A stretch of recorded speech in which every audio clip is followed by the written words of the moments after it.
Hey, Jeff here with Digital Trends, and we are at a giant Samsung event, and they just showed off the Galaxy S5. So we've been waiting for, a good year for this one, and as you'll notice, it looks a lot like the Galaxy S4, at least at first.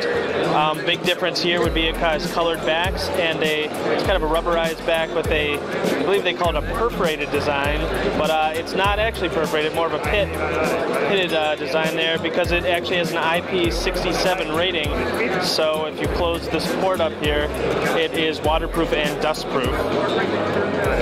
All plastic, polycarbonate shell like usual, removable back, and the specs appear to be pretty similar to all the phones, kind of the big flagship phones of last year. So it has a 1080p 5.1 inch screen, so a little bigger, kind of like the G2, and 16 gigs of memory, 2 gigabytes of RAM. Special features, aside from the waterproofness, right here is a flash and a 16 megapixel camera, but there's also a heart rate monitor, so you can stick your finger there, and normally there'd be a little red light you'd be able to see, and it would detect my heart rate. Other big features, this connects up with the new suite of Gear devices. So this is the Gear Fit. Has a bent glass design there, also another heart rate monitor.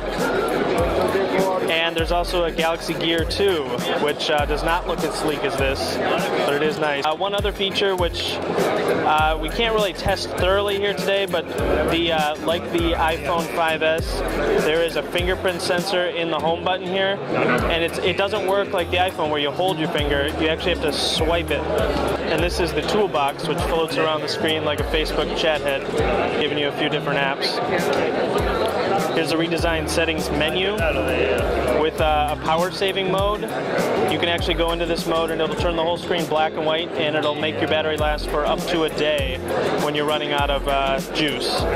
This is the fingerprint scanning menu, lets you register fingerprints, so it's not going to work here, but as you can see, you swipe your finger down, and you have to go pretty fast or slow. There's a certain speed to it. Another girl. And it will register. This is a new keyboard. Looks pretty much like the old one, a little cleaner.